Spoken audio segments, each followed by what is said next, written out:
यहाँ पे जो रेकरेंस रिलेशन गिवन है इसमें right hand side non zero है, so therefore it is called non homogeneous recurrence relation. 2 here is non zero. तो जब भी non homogeneous recurrence relation solve करना हो तो हमारे पास दो सोल्यूशन आएंगे। तो first one is homogeneous solution and second is particular solution. तो वन बाय वन उन्हें फाइंड करते हैं। तो फर्स्ट इज होमोजेनियस सोल्यूशन।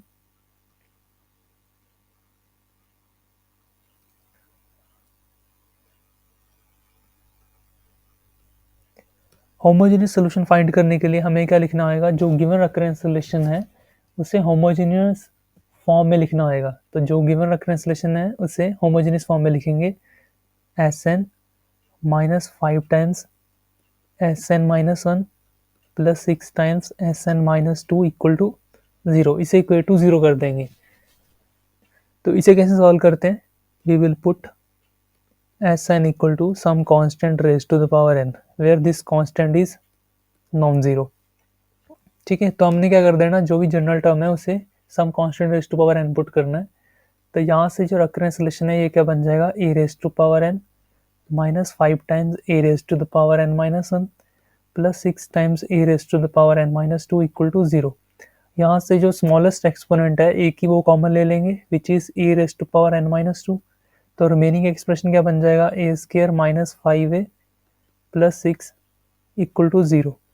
ठीक है, because a raise to power n can be written as a raise to power n minus 2 into a square और a raise to power n minus 1 can be written as a raise to power n minus 2 into ए। तो हमने यहाँ से a raise to power n minus 2 common ले लिया। अब दो numbers का प्रोडक्ट है, ये जीरो कब होएगा, या तो फर्स्ट टर्म जीरो हो या फिर सेकंड टर्म जीरो हो। अगर हम फर्स्ट टर्म को इक्वेट टू जीरो करते हैं, a raise to power n minus 2 को इक्वेट टू जीरो करेंगे तो वहां से ए की वैल्यू क्या आ जाएगी, zero. But this is not allowed. हम ओरिजिनल में सपोज करके चले हैं कि ए इज नॉन जीरो।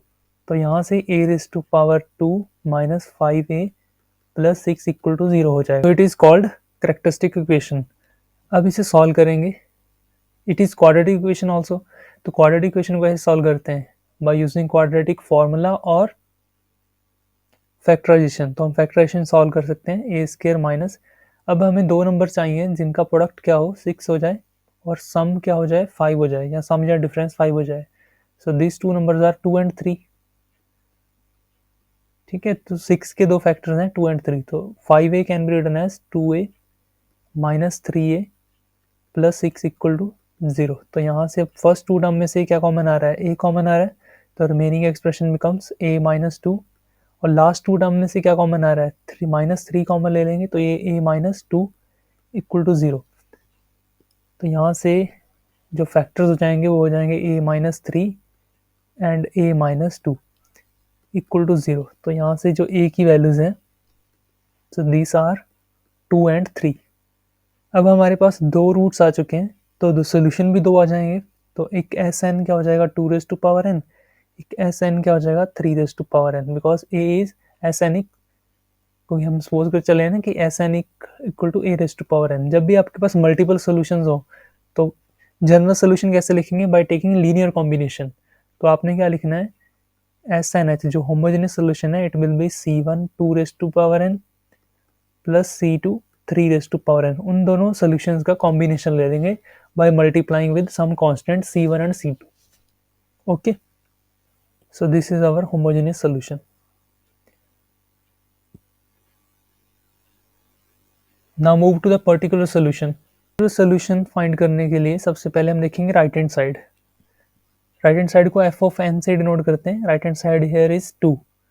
जो भी रेकरेंस रिलेशन में राइट हैंड साइड गिवन है उसे f of n से डिनोट करते हैं, fn इक्वल टू 2 है। तो इसमें जो रूल्स हैं वो बता देता हूँ आपको। जैसे आपके पास राइट हैंड साइड अगर क्या हो, सम कांस्टेंट हो, जैसे 2 हो 1 हो 3 हो, ऐसे कांस्टेंट्स हो, तो आपने पर्टिकुलर सोल्यूशन भी क्या चूज करना है, कांस्टेंट ही चूज करना है। ठीक है, अगर आपके पास राइट हैंड साइड क्या हो सम लीनियर, जैसे आपके पास लिखा हो n+1, तो आपने पर्टिकुलर सोल्यूशन जो चूज करना है वो चूज करना है an+b। यानी कि हमें उस राइट हैंड साइड की नेचर की जैसा ही पर्टिकुलर सोल्यूशन चूज करना है। अगर आपके पास कांस्टेंट है तो कांस्टेंट चूज कर लेना, अगर लीनियर इक्वेशन है तो लीनियर इक्वेशन चूज कर ली बट विद डिफरेंट कांस्टेंट्स। अगर आपके पास क्या हो, क्वाड्रेटिक हो, जैसे एन स्क्वायर प्लस 1 हो, तो पर्टिकुलर सोल्यूशन भी क्या चूज कर लेंगे, a n square plus b n plus c. तो हमने क्वाड्रेटिक इक्वेशन चूज कर लेनी है। यहाँ पे एन वाली टर्म मिसिंग है ओरिजिनल एफ एन में, तो बट हम पर्टिकुलर सोल्यूशन में वो चूज करेंगे, ठीक है। तो बस हमने नेचर देखना है सोल्यूशंस का, राइट हैंड साइड का, उसी के अकॉर्डिंग आपने पर्टिकुलर सोल्यूशन खुद से चूज कर लेना है, ठीक है। अगर आपके पास क्या हो, एफ एन सम एक्सपोनेंट हो, जैसे 3 raised to power n हो, तो आपने पर्टिकुलर सोल्यूशन क्या चूज करना है, some constant 3 raised to power n। Okay, एक रूल और है कि अगर आपके पास राइट हैंड साइड, जैसे आपने पर्टिकुलर सोल्यूशन चूज किया, अगर वो होमोजेनियस सोल्यूशन से मैच कर जाए तो हम उसे n से मल्टीप्लाई कर देंगे। जैसे सपोज करो आपके पास राइट हैंड साइड ही क्या हो, 2 raised to power n हो जाए, ठीक है, right hand side he 2 raised to power n हो, तो पर्टिकुलर सोल्यूशन क्या चूज करेंगे, using this rule, c into 2 raised to power n। But जो c into 2 raised to power n है, ये ऑलरेडी प्रेजेंट है some constant time 2 raised to power n homogeneous solution में, तो हम क्या करेंगे, इसे n से मल्टीप्लाई कर देंगे, ठीक है। जब भी आपके पास सोल्यूशन मैच कर जाए तो हम उसे किससे मल्टीप्लाई कर देंगे, n से मल्टीप्लाई कर देंगे, ठीक है, ये रूल याद रखना। बट हमारे पास यहाँ पे क्या गिवन है, F N equal to 2 given है, तो पर्टिकुलर सोल्यूशन क्या चूज करेंगे, हम कांस्टेंट चूज करेंगे, ठीक है, क्योंकि कांस्टेंट था तो हमने कांस्टेंट चूज कर लिया फर्स्ट केस से। अब जो पर्टिकुलर सोल्यूशन है, it will satisfies our original relation S N P minus 5 times S N minus 1 P plus 6 times S N minus 2 P equal to 2। जो ओरिजिनल रिलेशन है उसे particular solution satisfy करेगा, ठीक है। एस एन पी की value क्या put करनी है, सी माइनस 5। अब यहाँ पे जो एन पे तो डिपेंड कर ही नहीं रही वैल्यू एस एन की, तो चाहे एन लिखो, चाहे एस एन माइनस 1 लिखें, चाहे एन माइनस 2 लिखें, तो इन सब की वैल्यू क्या आएगी, सी आएगी। इसे सॉल्व करेंगे, ये बन जाएगा 2c इक्वल टू सी 2, और c की वैल्यू क्या आ जाएगी, 1 आ जाएगी। तो आपके पास c की वैल्यू 1 आ गई है, तो पर्टिकुलर सोल्यूशन भी क्या हो जाएगा, 1 आ जाएगा। ओके, तो हमने पर्टिकुलर सोल्यूशन भी फाइंड कर लिया। अब हमें फाइंड करना है general solution, so which is general solution. It is denoted by Sn, which is sum of homogeneous solution plus particular solution। जो आपके पास homogeneous और particular solutions हैं उनको ऐड कर देंगे, तो Sn will be, so अब हमारे पास क्या आया था, C1 2 raised to power n, C2 3 raised to power n, और particular solution की वैल्यू क्या है, 1। तो ये हमारे पास क्या हो गया, जनरल सोल्यूशन। ऐड करना फाइनल सोल्यूशन।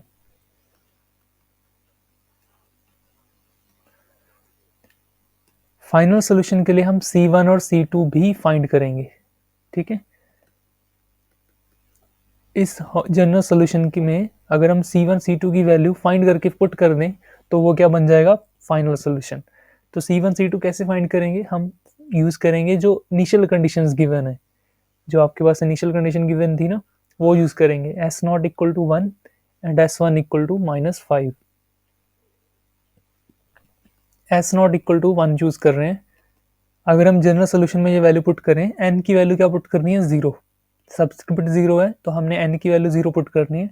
तो यहाँ से क्या बन जाएगा, C1 2 raised to power 0 plus C2 3 raised to power 0 plus 1 equal to 1 के इक्वल है, ठीक है। तो यहाँ से बन जाएगा C1 plus C2 plus 1 equal to 1। C1 plus C2 की वैल्यू क्या आ जाएगी, 0, ठीक है, क्योंकि एनीथिंग रेज टू पावर 0 ये 1 ही आएंगे, ठीक है। तो यहाँ से C2 की वैल्यू क्या आ जाएगी, माइनस ऑफ C1, ठीक है। इसे इक्वेशन नंबर 1 मान लो। अब हमें सेकंड कंडीशन अप्लाई करेंगे, S1 equal to minus of 5। अगर ये कंडीशन अप्लाई करें, हमने जो आपके पास जनरल सोल्यूशन आया था उसमें क्या पुट करना है, n इक्वल टू 1। तो ये बन जाएगा आपके पास C1 2 raised to power n1, C2 3 raised to power 1 plus 1 equal to -5, ठीक है। इसे सॉल्व कर लेते हैं, ये बन जाएगा 2C1 3C2 equal to -5 -1, 2C1 3C2 equal to minus of 6।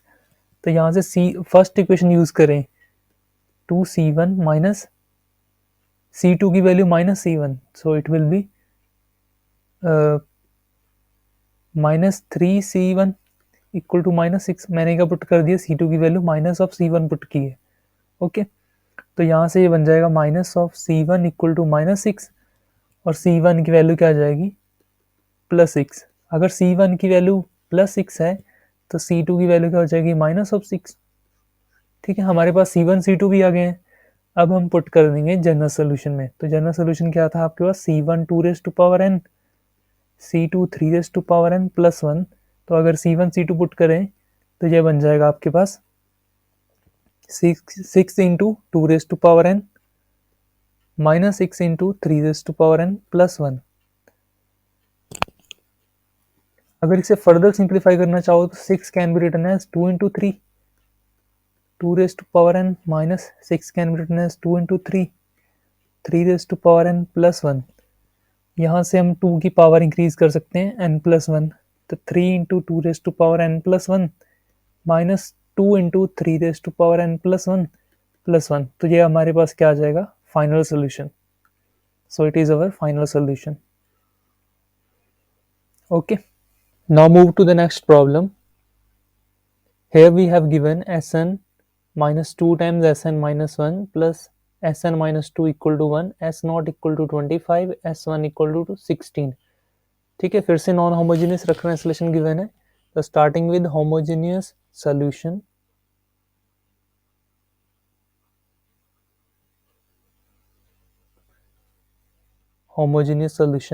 write the homogeneous recurrence relation Sn minus 2 times Sn minus 1 plus Sn minus 2 is equal to 0. Put Sn equal to some constant raised to power n where this constant is non-zero। तो यहाँ से recurrence relation बन जाएगा a raised to power n minus 2 times a raised to power n minus 1 a raised to power n minus 2 equal to 0। फिर से हम smallest exponent common ले लेंगे तो ये बन जाएगा a square minus 2a plus 1 equal to 0। फिर से हम a को नॉन ज़ीरो पुट किया तो इस वजह से ये टर्म तो ज़ीरो नहीं होगी, तो बन जाएगी term a square minus 2a plus 1 equal to 0।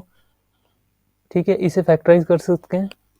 तो यहाँ से फैक्टराइज करेंगे a square minus a plus 1 equal to 0। First two term से a कॉमन ले लो तो a माइनस वन कॉमन लेंगे तो a माइनस 1 इक्वल टू 0। ठीक है, तो यहाँ से आपके पास जो रूट्स हैं, फैक्टर्स हैं, वो बन जाएंगे a माइनस 1 इक्वल टू 0। आप क्वाड्रेटिक फार्मूला यूज़ कर लें तो भी सेम आएगा। ठीक है, तो a की वैल्यूज़ क्या हो जाएंगी, 1 और 1। यहाँ पे क्या हो गया, रिपीटेड रूट्स आ गए, दो सेम रूट्स आ गए। तो यहाँ से जो जनरल होमोजेनियस सोल्यूशन है वो हम कैसे लिखेंगे, तो the solutions are C1 1 raised to power n plus C2 1 raised to power n into, क्योंकि ये दोनों सेम रूट्स आ गए ना, C1 some constant into 1 raised to power n some constant into 1 raised to power n। तो हमें हमेशा different roots लिखने होते हैं, डिफरेंट सोल्यूशन लिखने हैं। तो हम क्या करेंगे, इस सोल्यूशन को n से मल्टीप्लाई कर देंगे। ठीक है, तो हमारे पास इस सोल्यूशन को हमें n से मल्टीप्लाई करना आएगा। ठीक है, जब भी मल्टीपल रूट आ जाए तो एक सोल्यूशन को आप किससे मल्टीप्लाई कर दो, n से मल्टीप्लाई कर दें। तो जो होमोजेनियस सोल्यूशन है it will be C1 plus C2n। ठीक है, so it is our homogeneous solution. Now move to the particular solution,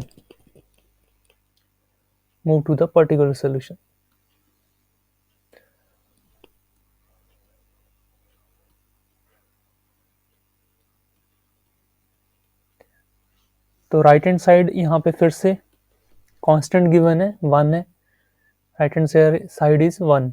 तो फिर से हम जो पर्टिकुलर सोल्यूशन है वो हमें क्या मिलेगा, SnP will be some constant C।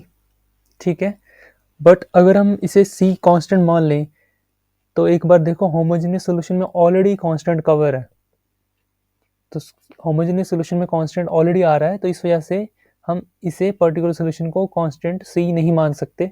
तो इसे हमें किससे मल्टीप्लाई करना होगा, n से मल्टीप्लाई करना होगा। ठीक है, यहाँ तक हमने n से मल्टीप्लाई कर दिया।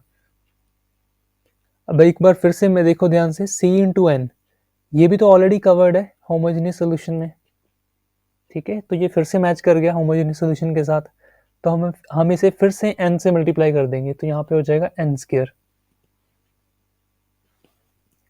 ठीक है, तो जो पर्टिकुलर सोल्यूशन है वो हमें क्या चूज करना है, c into N square. Particular solution will satisfy our original recurrence relation, so therefore Sn p minus 2 times Sn minus 1p plus Sn minus 2p is equal to 1। तो इसे satisfy करेगा particular solution.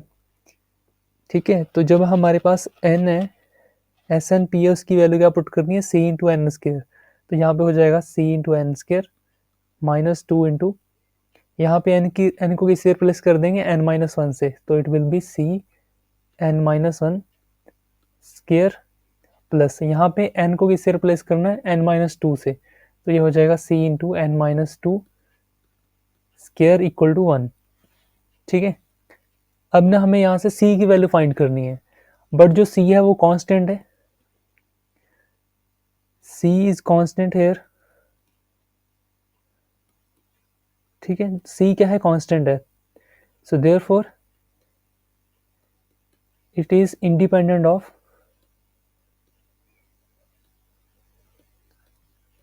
Value of n। हम n की कोई भी value choose करें तो c की वैल्यू क्या आएगी, सेम आएगी। ठीक है, तो अगर मैं n की वैल्यू 2 चूज कर लूं, अगर इस रिकरेंस रिलेशन में जो एक्सप्रेशन है इसमें n की वैल्यू 2 पुट कर दें, तो एक्सप्रेशन क्या बन जाएगा, 2 square c into 2 square minus 2 into C 2 minus 1 square plus c into 2 minus 2 square equal to 1। तो यहाँ से 2 स्क्र 4c, 2 माइनस 1 इज 1, तो 1 स्क्र इज 1, 2c, यहाँ पे 2 माइनस 2 0 हो जाएगा इक्वल टू 1। तो यहाँ से जो 2c इक्वल टू 1 आ गया, तो c की वैल्यू क्या हो जाएगी, 1/2। ठीक है, देखो आपकी मर्जी है, चाहे आप n is equal to 2 put कर लें, n is equal to 0 put कर लें, या फिर कोई अदर नंबर पुट कर लें, c की वैल्यू सेम आने वाली है। तो एक मैं और करके दिखा देता हूँ आपको, ताकि श्योरिटी रहे। ठीक है, तो अगर मैं n की वैल्यू क्या चूज कर लूँ, 0 चूज कर लूँ, क्या फिर भी c की वैल्यू 1/2 आ रही है, ये वेरीफाई कर रहे हैं। अगर उसी रिलेशन में n की वैल्यू 0 पुट कर दूँ, तो c इंटू 0 स्क्र हो जाएगा फर्स्ट टर्म, सेकंड टर्म आएगी 2c 0 माइनस 1 स्क्र, फिर आगे c into 0 minus 2 square equal to 1। तो 0 स्क्र इज 0, तो फर्स्ट टर्म 0 बन जाएगी, minus 2 into C 0 minus 1 minus 1 square is plus 1, 2c रहेगा, प्लस यहाँ पे माइनस 2 स्क्र है, minus 2 square is 4c equal to 1, तो यहाँ से फिर से 2c इक्वल टू 1 आ गया, c की वैल्यू 1/2। ठीक है, कहने का मतलब क्या है कि आपको इस एक्सप्रेशन को सॉल्व नहीं करना, आपने जस्ट क्या पुट कर देनी है, n की वैल्यू भी पुट कर देनी है, वहां से आपके पास कांस्टेंट c की वैल्यू आ जाएगी। ठीक है, वो आपकी मर्जी है, आपने 2 पुट करना है, 1 पुट करना है। ठीक हो गया यहाँ तक। अगर c की वैल्यू हाफ आ चुकी है, तो पर्टिकुलर सोल्यूशन की वैल्यू क्या बन जाएगी, SnP will be 1/2 n square, C N square था, तो यहाँ से पर्टिकुलर सोल्यूशन की वैल्यू क्या हो जाएगी, half into n square. Okay, अब हम लिखेंगे जनरल सोल्यूशन।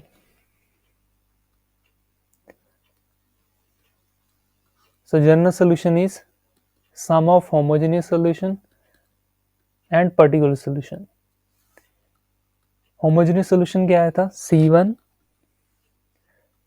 C2n, और particular solution क्या आया, 1/2 of n square। ये आपके पास क्या आ गया, general solution. Okay, so it is our general solution. Now finding final solution. Final solution के लिए ना हमें C1 C2 की वैल्यूज चाहिए, वो हम कैसे फाइंड करेंगे, बाय अप्लाइंग इनिशियल कंडीशंस। तो इनिशियल कंडीशंस क्या थी, S0 equal to 25, S1 equal to 16। तो हम ये दोनों कंडीशनें अप्लाई कर देंगे। एस नॉट इक्वल टू 25, मतलब n की जगह क्या पुट करना है, 0 पुट करना है।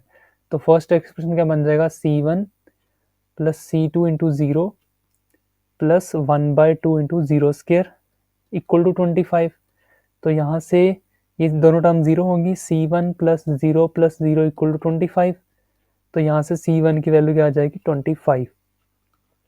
ओके, नाउ सेकंड कंडीशन क्या थी, s1 इक्वल टू 16। अगर ये अप्लाई करेंगे तो c1 plus c2 into 1 is c2 plus 1/2 into 1 square is equal to 16। c1 की वैल्यू 25 है, 25 plus c2 plus 1/2 equal to 16। तो यहाँ से अगर c2 की वैल्यू फाइंड करें तो 16 माइनस 25 माइनस 1/2, ठीक है। तो यहाँ से c2 की वैल्यू क्या हो जाएगी, 25 माइनस 16 इज, तो ये बन जाएगा आपके पास 9 माइनस 9 माइनस हाफ। c2 की वैल्यू क्या हो जाएगी, 9 2 जा 18 माइनस 19 डिवाइड बाई 2, ठीक है। तो c2 की वैल्यू क्या आ जाएगी, माइनस 19 डिवाइड बाई 2, ठीक है। c1 c2 आ चुके हैं। अब हम क्या फाइंड करेंगे, फाइनल सोल्यूशन। तो फाइनल सोल्यूशन में क्या पुट करना है, जनरल सोल्यूशन में हमें c1 c2 की वैल्यूज पुट कर देनी है। तो final solution will be c1 is 25, c2 is minus 19